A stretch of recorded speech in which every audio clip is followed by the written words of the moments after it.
कल्याणमध्ये पुन्हा एकदा राज ठाकरे गरजले। केंद्र सरकारपासून ते राज्य आणि महानगरपालिकेतल्या सत्ताधाऱ्यांना राज ठाकरेंनी टार्गेट केलं। मुख्यमंत्र्यांनी केडीएमसीला दिलेले 6,500 कोटींचं पॅकेज असो, शिवसेनेची केंद्र सरकार किंवा पाकिस्तान विरोधातली आंदोलन असो, सर्वांचाच राज ठाकरेंनी आपल्या शैलीत समाचार घेतला।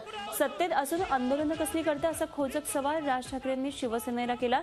तर अच्छे दिन ही फक्त हवा असल्याचं भाजप नेत्यांनीच कबूल केल्याचंही राज ठाकरेंनी दाखले देत स्पष्ट केलं।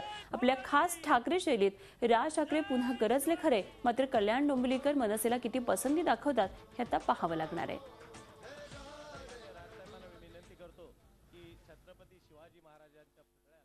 जर तुम्ही सत्तेत आहात आणि सत्तेत असताना जर समजा भारतीय जनता पक्ष जर समजा सत्तेमध्ये आहे, तुमच्या बरोबर आहे आणि भारतीय जनता पक्ष जर समजा तुमचं ऐकत नाहीये, राहताय कशाला सत्तेत?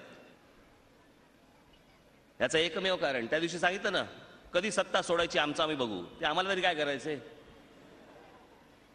पण बाहेर जे चित्र दिसतंय ती सत्ता फक्त एवढ्यासाठीच सोडायची नाहीये, कारण जर सत्ता सोडली तर ह्यातले मंत्री आणि ह्यातले आमदार आणि ह्यातले खासदार। झी 24 तास रहा एक पाऊल पुढे।